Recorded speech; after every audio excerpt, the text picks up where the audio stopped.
presente, irmãos, realmente é um motivo de nós nos contentarmos, porque Ele é o nosso tudo. Amém? Glórias ao Senhor. Eu quero convidar os irmãos, aquele que pode se colocar de pé, aquele que não pode, pegue a sua Bíblia Sagrada, abra ela em Romanos capítulo 8.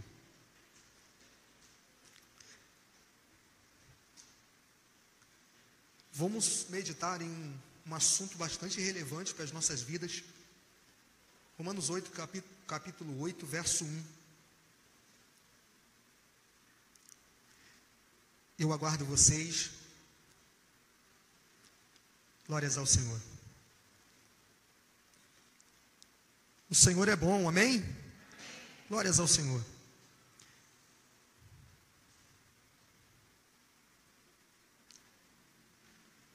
Todos acharam?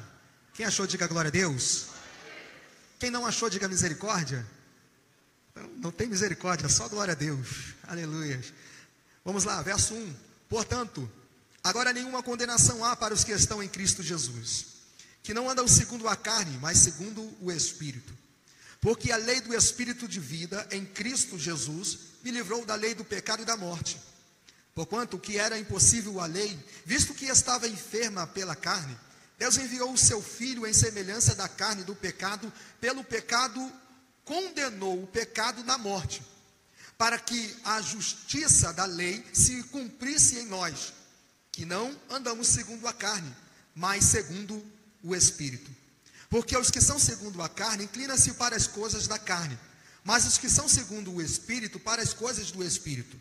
Porque a inclinação da carne é morte, mas a inclinação do Espírito é vida e paz. Porquanto a inclinação da carne é inimizade contra Deus, pois não é sujeita à lei de Deus, nem em verdade pode ser. Portanto, os que estão na carne não podem agradar a Deus. Vós, porém, não estáis na carne, mas no Espírito, se é que o Espírito de Deus habita em vós. Mas se alguém não tem o Espírito de Deus, esse tal não é dele. E se Cristo está em vós, o corpo na verdade está morto por causa do pecado, mas o Espírito vive por causa da justiça. E se o Espírito daquele que dentre os mortos ressuscitou a Jesus habita em vós, aquele que dentre os mortos ressuscitou a Cristo também vivificará os vossos corpos mortais, pelo Espírito que em vós habita. Amém? Curva a sua cabeça. Senhor, nós queremos te dar graças, Pai, porque o Senhor até aqui tem nos ajudado, Senhor. Pedimos ao Senhor o teu socorro, Pai, que o Senhor faça com que possamos compreender a tua vontade um pouquinho mais nessa noite, Pai. Senhor, no nome de Jesus, eu te peço renovo espiritual, Pai. Há muitos aqui que estão numa batalha espiritual, Pai, entre a carne e o Espírito, Deus. E nós precisamos, Senhor, de revestimento, de renovo espiritual, Senhor, em nossa vida, Pai. Pedimos ao Senhor, renova-nos, Senhor Jesus. Renova as nossas forças, Senhor. Renova em nosso espírito, Pai, para que possamos provar um pouquinho mais, Senhor. Pai, em nome de Jesus Cristo, em nome de Jesus, ó Pai, nós te pedimos renovo, Senhor. Em nome de Jesus, amém. Quem quer renovo, diga glória a Deus. Pode tomar o seu assento. Renova-me,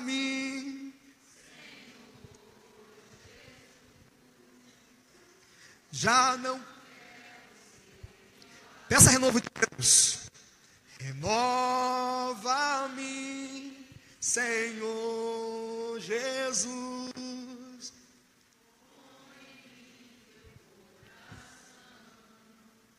Porque tudo que há dentro de mim necessita ser mudado, Senhor. Porque tudo que há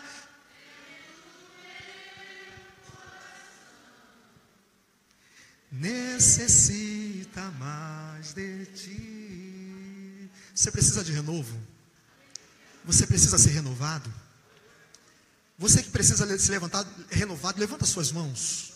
Diga ao Senhor, eu quero ser renovado. Eu quero ser renovado. Irmãos, você precisa de renovo espiritual. Você está no meio de uma guerra, de uma batalha espiritual, e você precisa ser renovado. Muitos aqui precisam ser renovados porque estão vivendo crises entre a carne e o espírito. Está numa batalha e você não sabe como vencer. Você precisa de renovo espiritual. Você precisa ser restaurado por Cristo. Deixa Deus te tocar nessa noite. Deixa o Espírito Santo tocar no teu coração e fazer a obra, para que você entenda que nessa guerra você depende unicamente dele. Você não precisa, não depende, irmãos, dos homens. Você precisa unicamente de Deus. Eu quero te dizer que qualquer figura humana, ainda que seja o teu pastor, não vai suprir a carência que você tem. Só Jesus supre a carência que você tem. Com isso eu não estou dizendo que a liderança que Deus colocou na tua vida não tem parte, não tem valor, não é isso. Mas eu quero te dizer que só quem enche a tua vida é Deus. A tua dependência está em Deus. Os homens te frustrarão. Você estará até mesmo cansado por conta de algumas decisões que você mesmo reprova. Mas Jesus nunca te decepciona. Se a tua mente estiver em Cristo, se o teu pensamento estiver em Cristo, se o teu alvo for Cristo, você nunca será uma pessoa decepcionada, porque o teu alvo é Cristo. A tua necessidade é servir Cristo. O teu maior anseio é Cristo. A tua vontade é não fazer a sua obra. A sua obra é fazer a obra do eterno, porque você foi vocacionado. Bate no peito. Eu fui vocacionado desde a fundação dos séculos. Isso é uma verdade, irmãos. Jesus te chamou e te elegeu em Cristo. Nele Ele te elegeu desde a fundação dos séculos para fazer a obra que não é tua, é a obra do Pai. E quando você faz a obra do Pai, querido, a glória não é tua, a glória vai ser do Pai. Você pode trabalhar para Jesus, você pode até mesmo dar frutos, mas, irmãos, tem um motivo pelo qual você está dando fruto. Você dá fruto por quê, irmãos? Porque você está no Pai, fazendo a obra do Pai. Portanto, resultados são provenientes do Pai em você. No mundo corporativo, nós somos julgados pela nossa capacidade intelectual, pelo nosso processo de desenvolvimento, pelo nosso processo produtivo. No mundo corporativo lá fora, nós até mesmo nos glorificamos pelos resultados positivos. Você faz uma determinada demanda dentro da sua empresa onde você está alocado, e aí você tem glória. Por quê? Porque você realmente tem direitos. Mas no reino de Deus não. Tudo que você venha fazer, se produz, a glória é dele, a exaltação é dele, é para ele, não é para você. Por isso, irmãos, a gente até mesmo se alegra. Por quê? Porque estamos dando fruto. Mas a alegria toda tem que ser em saber que estamos produzindo para ele. É para ele que você vai dar fruto dentro da sua casa. É para ele que você vai dar fruto no seu ambiente de trabalho. É para ele que você vai dar fruto lá no seu casamento, sendo um marido fiel, uma esposa fiel. É para ele que você vai dar fruto criando os seus filhos. É para ele que você vai dar bom testemunho diante daquele que estão lá fora. É para ele, aleluia. Por quê? Esse texto é tão bacana, porque ele vai nos fazer compreender que agora não andamos mais na carne. A carne, ela se gloria. Na carne, nós procuramos atender necessidades do nosso narcisismo, no culto ao eu, no antropocismo. Na carne, nós queremos reter glória e nos gloriamos em resultados, mas no Espírito não. O Espírito nos dá uma sensação de humildade tal, um sentimento de humildade tal, que nos norteia num relacionamento tão genuíno, que tudo é para Ele, tudo passa a ser dele, tudo para a glória dele. Então tudo o que a gente faz, que possamos fazer para a glória dele. Amém? Irmãos, este texto é tão lindo. Romanos capítulo 8, há aqueles que dizem que é um resumo, uma forma de Deus sumarizar todas as escrituras sagradas em apenas um capítulo. Alguns teólogos afirmam que se você tivesse apenas um capítulo, a Bíblia fosse composta apenas de um capítulo, Romanos 8 seria já o suficiente para despertar a fé salvífica em nós. Romanos capítulo 8 é um enredo que vai nos mostrar realmente como a graça de Deus atua dentro do ser humano. E como essa graça desperta em nós uma nova vida, agora à semelhança de Cristo. Romanos capítulo 9 também É como se fosse o autor dando uma explicação a respeito de como o processo de luta entre carne e o espírito é vencido. Sabemos que no capítulo de número 7, o autor sagrado faz alusão à questão de um casamento, no sentido de que todos nós antes participávamos de um casamento. Toda a lei, ela rege dessa forma: deixará o homem seu pai e a sua mãe, e unir-se-á a uma só mulher, e será ele uma só carne. Essa é a figura do casamento. Casamento, aos olhos de Deus, é apenas um casamento para a vida eterna, para a vida inteira, desculpa. A única coisa que pode romper o laço matrimonial é a morte. Para Deus não existe, pelo menos dentro do dicionário divino, não existe divórcio. Divórcio para Deus não existe. Existe apenas uma palavra, união, e não é uma união estável. Não é uma união como se coloca aí, que a qualquer momento a pessoa pode desfazer, e até mesmo fazer várias uniões estáveis. Não é isso. Casamento para Deus é algo solene, que só pode ser rompido pela morte. O autor sagrado, ele pinta a ideia de que nós participávamos de um casamento.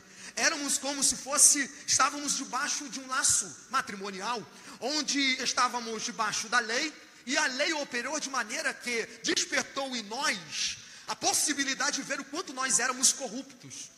A lei não era impura, a lei apontava exatamente o que éramos. E essa natureza que nós herdamos de Adão, a natureza adâmica caída, uma natureza onde nós procuramos apenas a nossa glória, a satisfação do nosso prazer, e você vai ver isso. Uma das motivações pelo qual a queda veio dentro do homem era a satisfação do seu próprio prazer. Adão caiu porque ele queria apenas, ele desobedeceu a Deus e atendeu a voz da mulher, e assim também a mulher, porque queria ser igual a Deus, buscando satisfação e igualdade em relação a Deus, buscando satisfação dos seus próprios prazeres. Por isso, irmãos, as Escrituras é bem claras em dizer que o coração do homem é enganoso. Todo coração é enganoso. Se não existir uma intervenção divina, nosso coração sempre nos levará a caminhos corruptos, a caminhos de morte. Por isso, a Bíblia diz que há caminhos que para o homem parecem de paz, mas o final é a morte. Às vezes a gente acha que está no caminho certo, e pode ser que você esteja tentando tomar atitudes na tentativa de fazer coisas certas, mas se não for debaixo da direção de Deus, você sempre verá frustrações. E é isso, irmãos. Ninguém entra dentro de um negócio, ele abre uma sociedade, ninguém abre uma empresa na tentativa de quebrar, não é isso? Todas as pessoas que abrem, que se tornam um empreendedor, a tentativa é de fazer sucesso, é de realmente ser um homem, uma mulher promissora dentro do seu ambiente de trabalho, dentro do seu meio, enfim. Então, toda a empreitada do homem busca satisfação, busca resultados. A grande verdade é que em Adão, todos nós herdamos uma natureza caída. Adão, para nós, e a gente fala o primeiro Adão, representa exatamente uma natureza que está habitando em nós, de maneira que agora em Cristo Jesus, esta natureza não deve jamais imperar na nossa vida. Em outras palavras, Adão em nós é carne. Adão em nós, ou seja, se andarmos como Adão, estaremos andando na carne. Primeiro Adão representa a carne.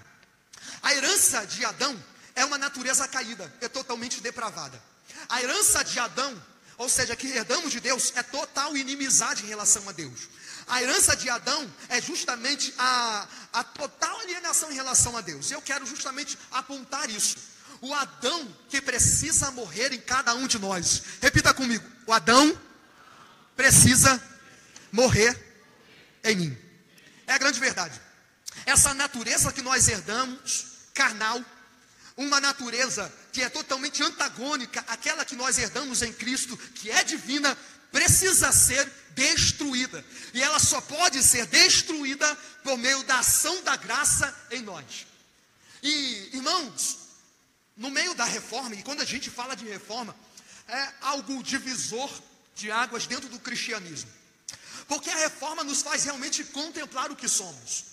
A reforma protestante, fez com que o povo voltasse a verdadeiramente às Escrituras Sagradas. Quando olharmos para a reforma, os pilares da reforma era que nós devemos apoiar, todo ser humano precisa apoiar a sua fé, primeiramente nas Escrituras. Em segundo lugar, a reforma protestante nos trouxe isso, é que para poder termos uma nova vida, temos que ter Cristo em nós, porque as Escrituras revelam Cristo em nós, e isso só é possível por meio da fé. Então, somente a fé, ou seja, não por obras, não é pela fé, é pela obra, é pela fé. A fé é como se fosse uma espécie de uma ferramenta que Deus nos dá, para que possamos abraçar a graça divina. Em quarto lugar, o que a reforma nos trouxe? É a graça, entender que nós somos salvos unicamente pela graça em Cristo Jesus. Em quinto lugar, a reforma protestante nos trouxe o conceito de que todo procedimento de salvação em nós tem um objetivo em comum: a glória. Somente a Ele, somente a Deus a glória. Entendendo isso, nós podemos enxergar, irmãos, que Deus tem nos chamado para romper com a velha criação adâmica, com o fim de que possamos nos inclinar a Deus e unicamente a Deus, para que o Pai seja exaltado em nós, porque o objetivo de Deus é exaltação, sempre é exaltação, e essa exaltação nunca é dividida com ninguém. Deus será exaltado a partir do momento, irmãos, que o nome dele seja não apenas vislumbrado, mas contemplado assim como ele é. Ele é santo. Se ele é santo, e você entende isso, então já não cabe mais a natureza adâmica. A natureza adâmica não pode reger a sua vida. Você não pode viver de acordo com o curso deste mundo. Você não pode viver mais no pecado. Você não pode mais ser um mentiroso. Você não pode ser mais um comum. Você não pode mais agir de acordo com o curso deste mundo. Porque se você amar o mundo e aquilo que há no mundo, o amor do Pai não está em vós, diz o Senhor. Portanto, em Cristo Jesus, você já morreu para o mundo. Em Cristo Jesus, você morreu para o pecado. Em Cristo Jesus, para ter nele um novo matrimônio, você precisa operar em você algo que somente a morte pode destruir o relacionamento com o pecado. Portanto, irmãos, a palavra morrer é uma das palavras predominantes dentro do Evangelho de Cristo. Aquele que quer me seguir, tome a sua cruz, negue a si mesmo e siga-me. Irmãos, a porta é estreita, mas esquecemos de dizer que também todo o caminho é estreito. Não é uma atitude isolada de confissão de fé que fará com que você se torne uma pessoa salva, mas toda a sua caminhada em Cristo andando estreitamente, andando no estreito com Jeová, falando de uma forma tão pentecostal. Portanto, irmãos, já não cabe mais o direito de opinarmos o que nós seremos. Agora você, uma vez morto para o pecado, uma vez morto para os seus próprios prazeres, uma vez morto para o mundo, agora você está apto para poder ter um relacionamento, um novo casamento. Por quê? Porque todo casamento só é desfeito quando há morte. E é isso que aconteceu em você. Você morreu para o pecado. Você morreu para o regime, o fardo da lei. Você morreu para o príncipe deste mundo que atua no presente século. Você morreu para o mundo, para agora, em Cristo Jesus, viver um novo matrimônio. Você pode dar glória a Deus por isso? Em síntese, o pecado, ele operava em nós, de maneira que estávamos totalmente distantes de Deus. Jesus disse que aquele que comete pecado é do diabo. E essa é uma grande verdade, irmãos. Por que o cristão não pode viver uma vida no pecado? Porque primeiramente o pecado, ele é do diabo. Por quê? Porque Satanás é pecador desde o começo. E todo aquele que vive uma vida no pecado não se assemelha a Cristo, mas se assemelha a quem? Ao diabo. Portanto, o cristão, não digo que ele não peque, mas quando ele trata com a temática do pecado, ele pode até mesmo pecar, mas de uma forma acidental. Por quê? Porque ele agora é uma nova criatura em Cristo Jesus. E todo cristão que é regenerado, ele vive um atrito dentro dele, assim como o próprio apóstolo Paulo vai narrar lá mesmo na sua carta aos Romanos capítulo 7. Porque ele vai lá, capítulo 7, verso 19, verso 18, diz assim: porque eu sei que em mim, isto é, na minha carne, não habita bem algum, e com efeito o querer está em mim, mas não consigo fazer o bem, porque não faço o bem que quero, mas o mal que quero, esse eu faço.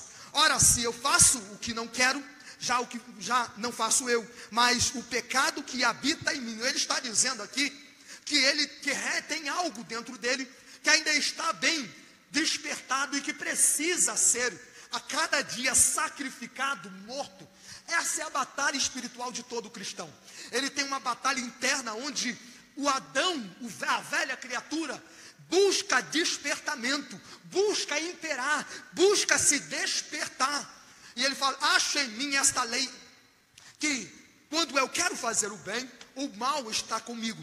Porque segundo o homem interior, tenho prazer na lei de Deus, mas vejo nos meus ombros outra lei, que trabalha contra a lei do meu entendimento, e me prende debaixo da lei do pecado que está nos meus membros. E aí ele diz: miserável homem que sou, quem me livrará do corpo desta morte? Aqui está, irmãos, alguém que está declarando eu falo apóstolo Paulo, irmãos, aquele que teve uma visão, tendo um arrebatamento até o terceiro céu, aquele que sofreu as mortes, sofreu uma morte indo para o patíbulo, sendo decapitado, aquele que não negou a fé. Antes ele foi açoitado, segundo o que ele diz, ele trabalhou muito mais do que os apóstolos. Ele sofreu naufrágios, ele mesmo sofreu perseguições. Ele fala, uma quarentena menos uma dia, açoitado. Em Cesareia foi apedrejado. Uma pessoa que escreveu 13 epístolas, e alguém que fundou o evangelho em muitos países da época. Paulo ainda assim diz: miserável homem que sou.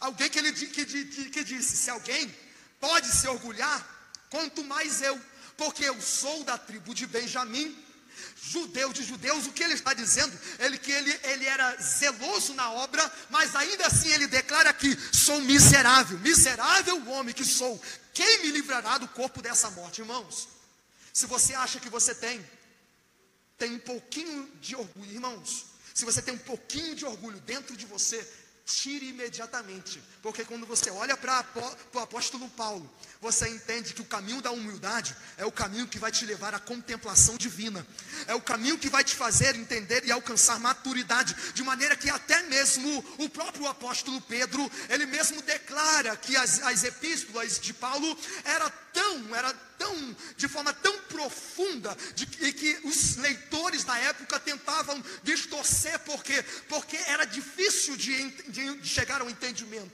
Alguém que tinha tanto entendimento e ainda assim consegue chegar a bater no peito e dizer: miserável homem que sou. Irmãos, essa declaração é uma declaração que vai totalmente contrária à teologia atual, à teologia da prosperidade, dizendo que nós seremos mais do que vencedores, porque nós podemos alcançar o mundo. Você não é mais do que vencedor, porque você pode ter o melhor deste mundo. Você é mais do que vencedor, porque Jesus venceu no teu lugar na cruz do Calvário. É isso que faz você ser mais do que vencedor. Aleluia!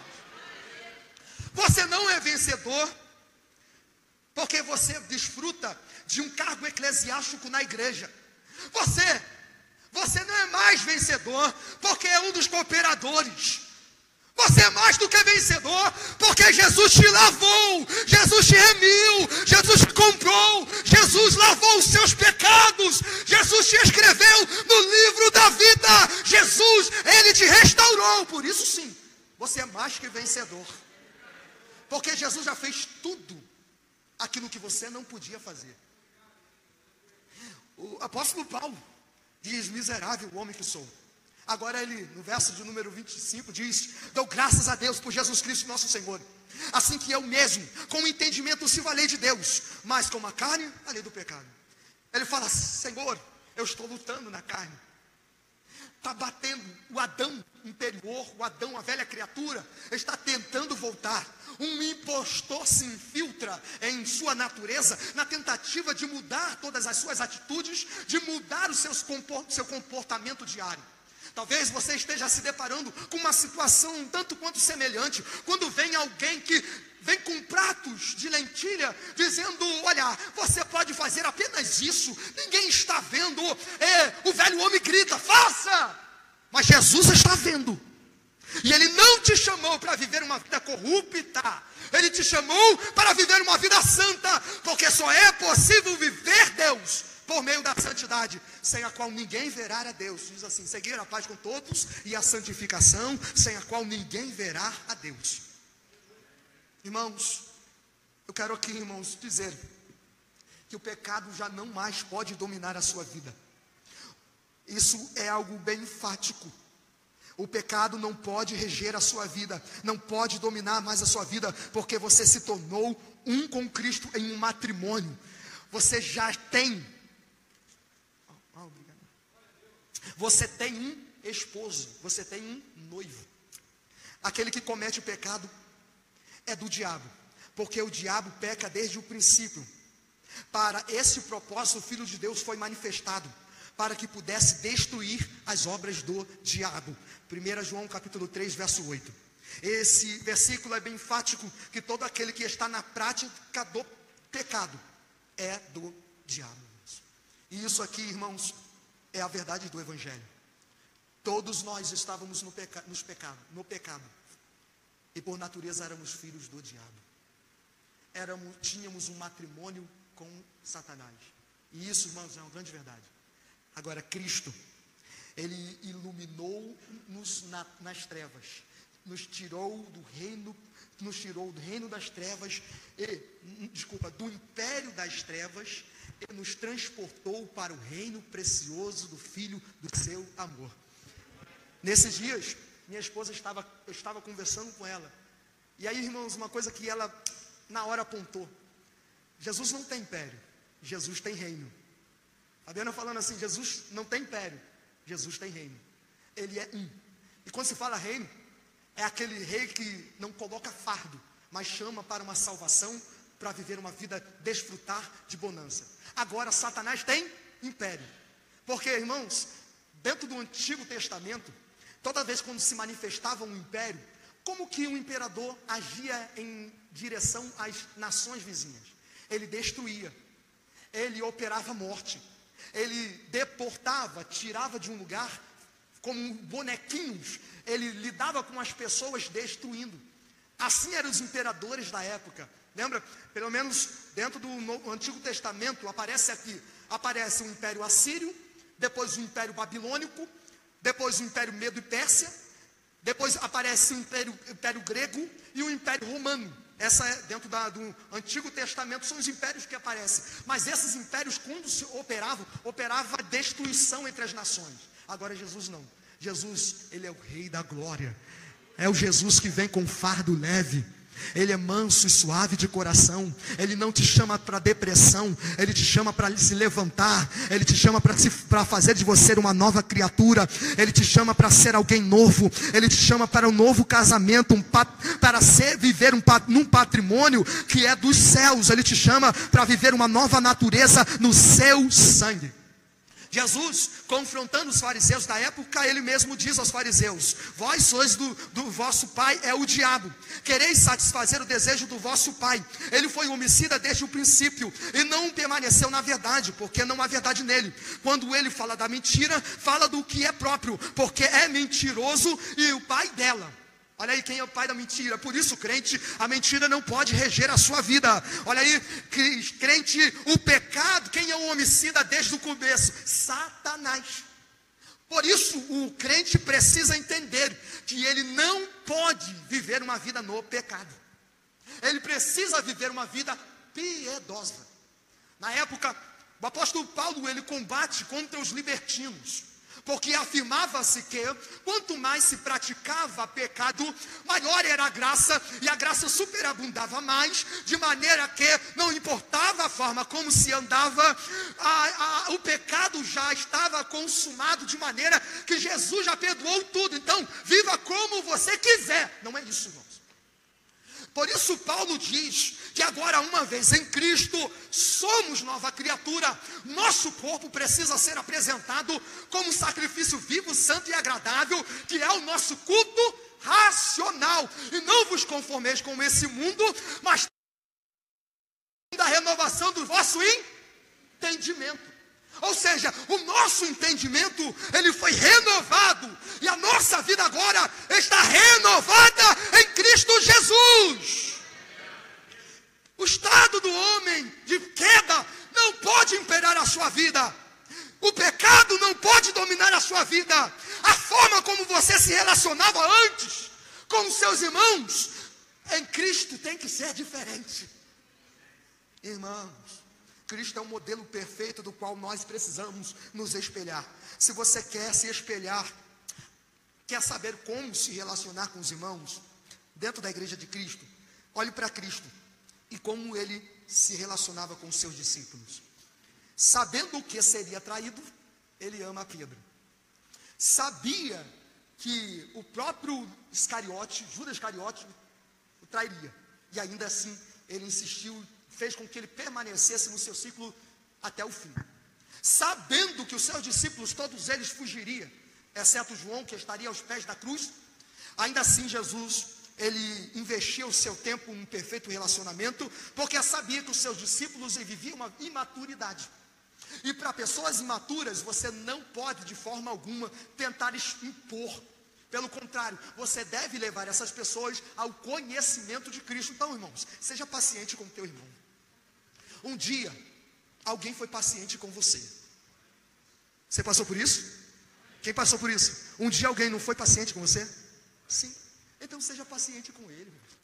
Está pisando no seu calo? Olhe para ele, abraça. Diz: irmãos, eu te amo em Cristo Jesus. Você me feriu aqui, mas Jesus me cura de toda dor, e a gente vai andar junto, nós andaremos juntos em direção à pátria celestial.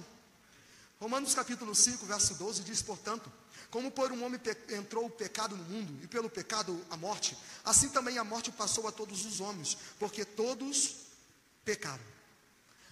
Quando se olha isso, a doutrina bíblica é depravação total. É uma temática que não se aborda mais nos altares, porque as teologias hoje de coach, as teologias inclusivas, as teologias hoje da prosperidade, elas não querem mais apontar isso, depravação total. É mais fácil dizer: você será triunfante dentro da sua empresa, você será mais triunfante onde você colocar as mãos. Pisa, porque Jesus vai colocar tudo ao teu serviço. Não aceita palavras de um irmão que está te perseguindo, pelo contrário, machuca, responda na mesma moeda. Essa é a teologia atual. Mas a teologia bíblica é aquela que humilha o homem e coloca ele exatamente no lugar dele. Ele é miserável. O que é miséria, irmãos? E miséria é ausência de graça, ser desgraçado. O homem sem Cristo, ele é desgraçado, porque só há graça em Cristo. Como é comum, irmãos, na atitude de toda aquela pessoa que está vivendo uma morte espiritual, é tentar se esconder como o próprio Adão se escondeu no Éden. E é assim, aquele que vive no pecado sempre vai tentar se auto-justificar, ou se ocultar, se esquivar, fugir dos problemas. Ele não quer resolver. Por quê? Porque é mais fácil se ocultar ou postergar. Mas não, o cristão que é nascido no Espírito, ele não deixa para amanhã. A primeira coisa ele fez, Mateus 6,6, ele entrou no quarto, fechou a sua porta, orou ao Pai em secreto, mas ele sabe que tem um irmão que tem algo contra ele. Ele vai ao irmão e ele, com compaixão, ele abraça e ele diz: irmão, eu te libero o perdão. Por quê? Porque, irmãos, o perdão não é algo facultativo, não é algo que você pode opinar em dar ou não dar. É uma ordenança bíblica, é um imperativo de Cristo: perdoais uns aos outros, assim como eu tenho vos perdoado. Portanto, aquele que é perdoado também perdoará, mas aquele que retém o perdão não está vivendo plenamente o perdão divino. Essa é uma grande verdade. Paulo enfatiza bem que todos aqueles que estão em Cristo Jesus agora estão sepultados. O texto de Romanos, capítulo de número 6, Paulo enfatiza isso. Não sabeis que todos os que fomos batizados em Jesus Cristo, fomos batizados na sua morte? Ou seja, agora o cristão, ele está batizado em Cristo na sua morte. Quando talvez você já tenha passado por um processo de batismo, e alguém já tenha declarado o que é o batismo para você. O batismo representa a morte, sepultamento.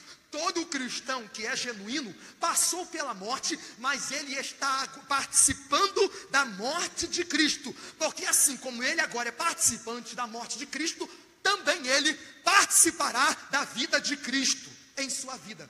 E quando eu falo vida de Cristo, não é algo projetado apenas no futuro, na parousia de Cristo, na vinda de Cristo, mas é algo presente, porque você já deve viver a vida de Cristo hoje. Amém, irmãos? Portanto, fomos todos sepultados com Ele para a morte pelo batismo, para que assim como Cristo foi ressuscitado dentre os mortos para a glória do Pai, assim também nós devemos andar em novidade de vida. Ou seja, não é uma condição, a morte não é alguma opção. A morte para o cristão, a morte em relação ao pecado, é uma ordenância. Nós devemos morrer para o pecado, para viver a vida de Cristo em nós. Portanto, irmãos, veja lá como você anda. Veja lá como você se relaciona com as pessoas. Veja lá como você se relaciona com o seu cônjuge.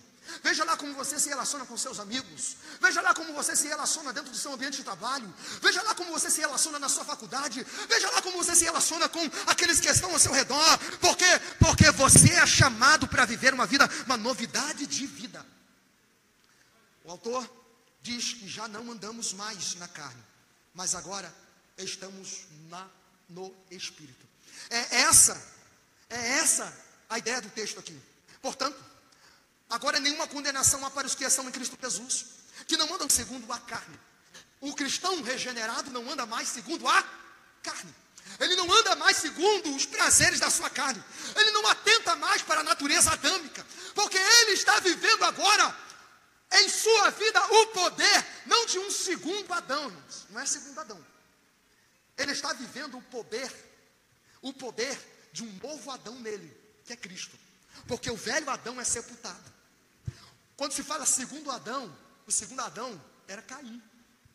Tem pessoas que fazem alusão, segundo Adão, como se fosse Cristo. O segundo Adão é Caim. Mas Cristo é o novo Adão. Não é um Adão terreno, é um Adão celestial. É um Adão que vem do Pai.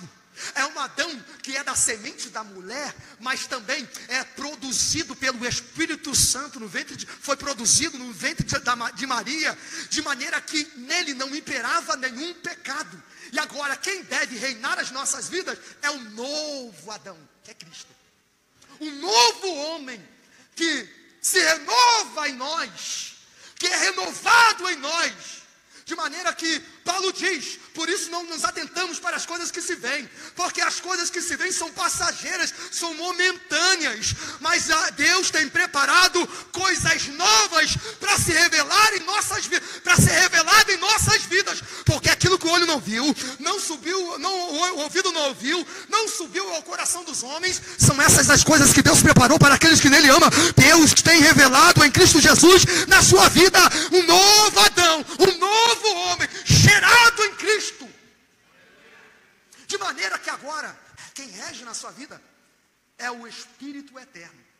Se antes, quem regia a sua vida era o pecado, e com o pecado imperava a morte, e Satanás, ele acabava como que também dominando tudo. Agora, quem reina os seus corpos mortais é o Espírito Santo de Deus. Tá aí, irmãos. O autor diz que aquele que não tem o Espírito, não é dele. Eu vou falar uma doutrina bíblica aqui. Se você já é dele, você já tem o Espírito Santo de Deus. Se você é dele, posso te dizer que no evento da vivificação, da salvação, você foi cheio do Espírito Santo de Deus. Mas o texto não diz, revestivos do Senhor, da força do seu poder, tomai sobre vós todas as armaduras. Sim, mas a gente entende que é todo um processo. um processo de caminhada. Você já é cheio do Espírito Santo. Jesus te chama para ser mais cheio do Espírito Santo. E amanhã Ele voltará a te chamar para ser mais cheio do Espírito Santo, até que Ele venha. Porque o prazer dEle é te ver uma pessoa cheia de Deus, cheia do Espírito dEle. Versos 9 diz isso: vós, porém, não estáis na carne, mas no Espírito, se é que o Espírito de Deus habita em vós. Mas se alguém não tem o Espírito de Cristo, esse tal não é dele. Por isso, se você é dele, você já tem o Espírito Santo. Tendo o Espírito Santo, você precisa cultivar essa chama. Irmãos, talvez aqui você seja uma pessoa que gosta de um bom churrasco. Quando acendeu a brasa, Diácono Gilson, o que você faz? Você alimenta, você bota mais brasa, você sopra, você vai futucando, você vai mexendo, né? Você vai trabalhando para que o fogo venha aquecer mais. Assim é a vida em Cristo. Você precisa cultivar o fogo do Espírito Santo, que já foi aceso na sua vida pelo evento da salvação. Você precisa trabalhar isso e submeter o seu corpo, não mais à servidão do pecado, mas agora a serviço da obra de Cristo. Você precisa andar no Espírito, andar em Cristo, porque todo aquele que está em Cristo, Ele mesmo tem parte da herança eterna. Irmãos, Efésios capítulo 1 vai dizer sobre o penhor da herança. Quando se fala de penhor, irmãos, não queira, jamais. Irmãos, empréstimo aqui não é de Deus. Eu não oriento ninguém a pegar empréstimo. Se você disser assim: pastor, pega empréstimo para fazer obra. Não. Jesus não ensinou ninguém a fazer empréstimo para nada. Para nada. Jesus ensinou, e é interessante, se você não tem condição de comprar, não compre. Mas também não se endivide. Não fique endividado. Porque é tribulação para você no futuro. O penhor, quando você quer comprar alguma coisa a crédito, alguns têm lá um cartão de crédito, mas o que está em jogo é o seu nome. Porque se a fatura chegar e você não pagar, o seu nome vai para o SPC e para o Serasa. Ou seja, você tem uma punição, tem um penhor. O penhor, quando você compra, é o seu nome. Ou então, quando você tem uma joia e vai em um determinado banco, chegando lá, você vai penhorar, você vai colocar ali. E se você não pagar, aquilo vai realmente cobrir todo o passivo que você deixou no banco. Assim, irmãos, a Bíblia vai dizer que Jesus deixou um primeiro pagamento. Jesus deixou o penhor da herança. Representa assim que o Espírito Santo é a primeira porção, o primeiro pagamento para algo que Ele adquiriu na cruz do Calvário e que vai se consumar lá quando Cristo Ele voltar juntamente com os santos, de maneira que nós seremos transformados num abrir e fechar de olhos. Todo o olho verá e toda a língua confessará.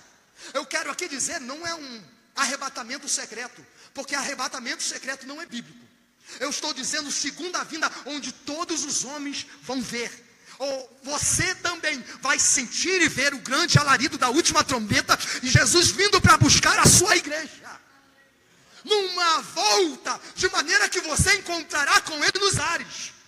E a Bíblia fala, Paulo diz, nós jamais precederemos aqueles que dormem. Ou seja, eles primeiros, aqueles que dormiram em Cristo, serão ressuscitados juntamente com Cristo. Ou seja, aqueles que morreram no Senhor, voltará juntamente com Ele. E de repente, você será puxado, você será tomado em glória, juntamente com Ele. Que glória será, irmãos? Todos nós esperamos, porque é nesse momento, que aquilo que nós carregamos aqui sairá totalmente. Aquilo que Paulo está dizendo, eu tenho um homem miserável, um impostor em mim. Esse, no evento da vinda de Cristo, ou então quando nós fecharmos os nossos olhos, adormecer o nosso corpo mortal, veremos Cristo e a sua face reluzente. Mas seremos totalmente transformados, o nosso corpo, de maneira que as coisas velhas se passaram e tudo Deus fez de novo. É assim, irmãos. Isso, irmãos, se andarmos não na carne, mas no Espírito Santo. Porque a verdade é que a nossa carne, o velho homem, ainda está pelejando, está tentando ressuscitar dentro de nós, está tentando gerar obras. Lembra quando eu falei? Nós não fazemos as nossas obras, nós fazemos as obras do Pai.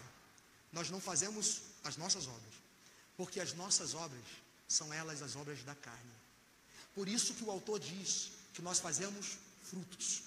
Por isso que em Gálatas 5 diz que o Espírito produz em nós no singular, não no plural, fruto, como se fosse uma tangerina.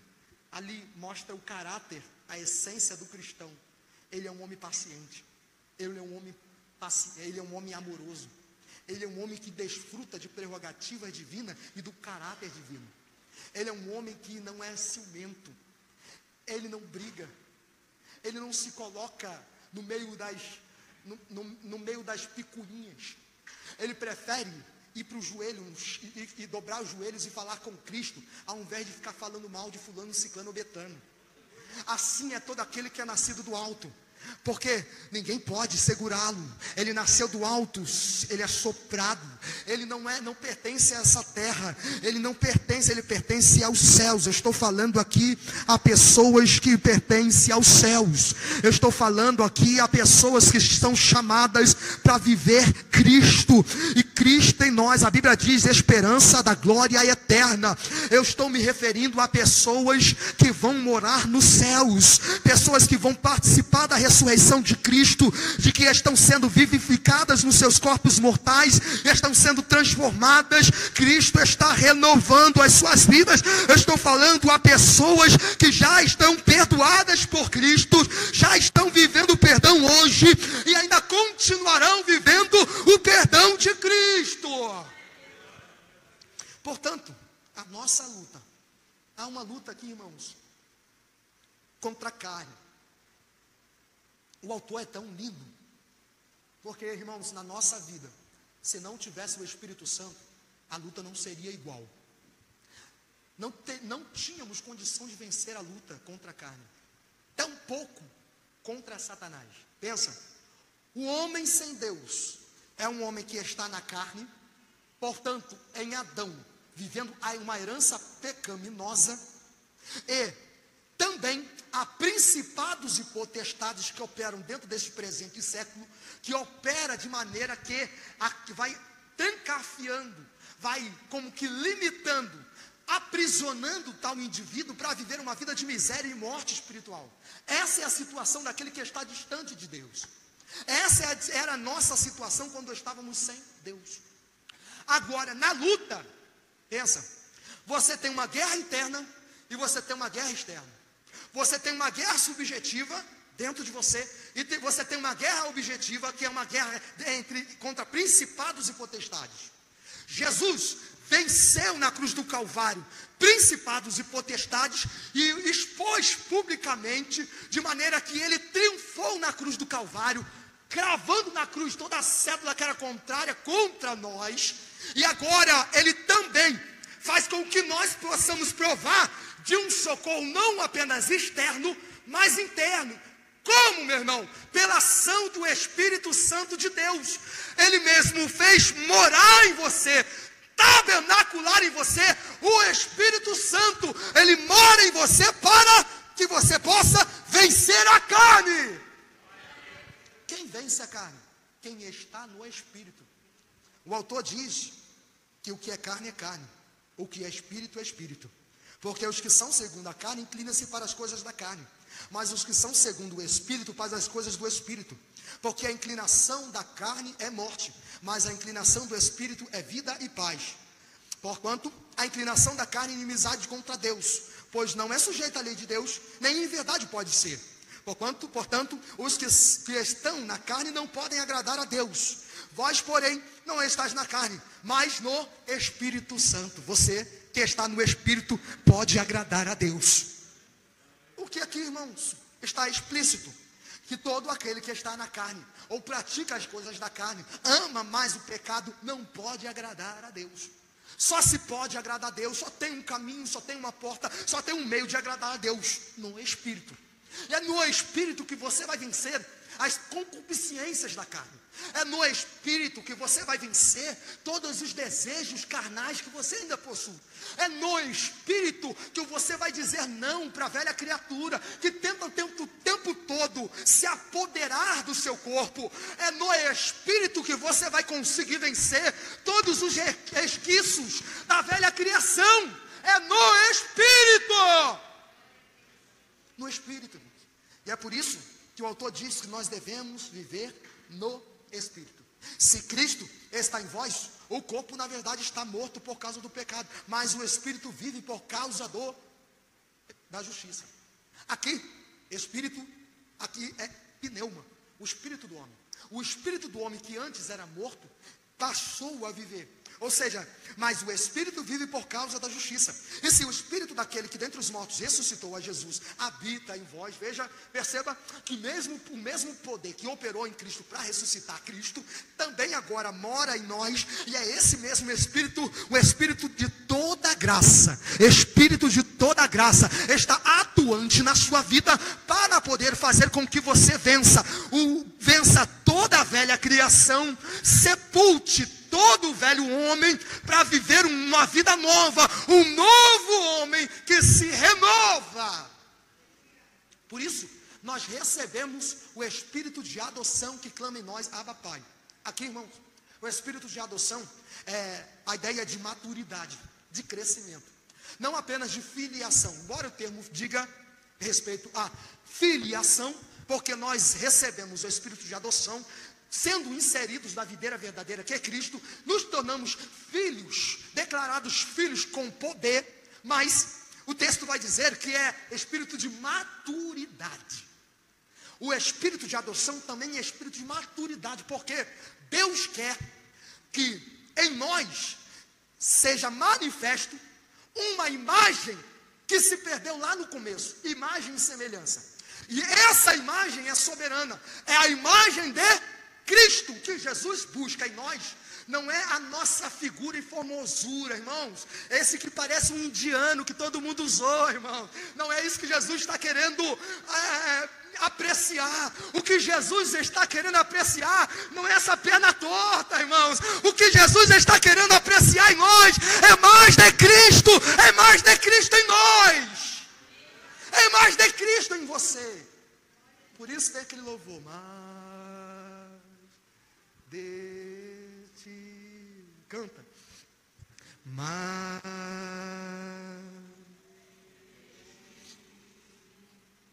e menos,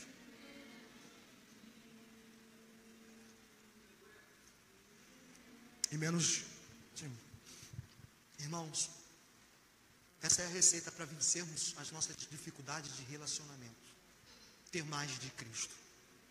Essa é a receita para poder vencermos todos os dilemas que estamos vivendo dentro da nossa vida, ter mais de Cristo. Jesus está com saudades da sua oração. Jesus está com saudades de quando você abria a Bíblia e dizia: Jesus, fala comigo. Jesus está com saudades quando você pela madrugada era tocado por Ele e se levantava para orar. Jesus está com saudades daquele amigo que ele podia dizer: é amigo íntimo, é meu amigo. Jesus está com saudades da tua amizade. Jesus está com saudades do teu relacionamento com Ele. Jesus está com saudades de ti, saudades da tua oração, saudades da tua comunhão com Ele, saudades. Ele está com saudades daquela sede que você tinha antes, essa sede que fazia com que você não perdesse nenhum culto. Ele está com saudades. Ele está com saudades de ti. Ele está com saudades de ver você sorrir apenas quando você sentia a presença dEle. Ele está com saudades de ver você sentindo a presença dEle todos os dias. Ele está com saudades daquele que Ele tocou de uma forma especial e regenerou, e aquele que provava de um relacionamento com Ele. Ele está com saudades de ti, saudades da sua inocência, quando você não conhecia muito, quando você provava da simplicidade do relacionamento. Saudades quando você chorava aos pés de Cristo, porque tudo era baixarabassou, tudo era novo. Filha, ainda tudo é novo. Foi você que envelheceu. Minha ovelha, tudo ainda é novo, mas é você que tem se distanciado de mim. Eu tenho saudades da Rabachou e a Calabaraia, daquele coração sincero, daquele coração que era voltado para entender.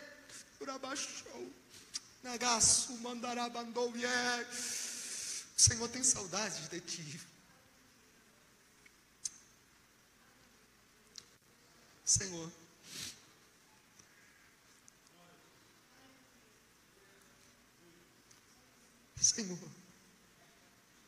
nós te pedimos, Deus, tem misericórdia de nós, Pai. Fracos somos, Deus. Nos humilhamos diante de ti, Deus. Confessamos os nossos pecados.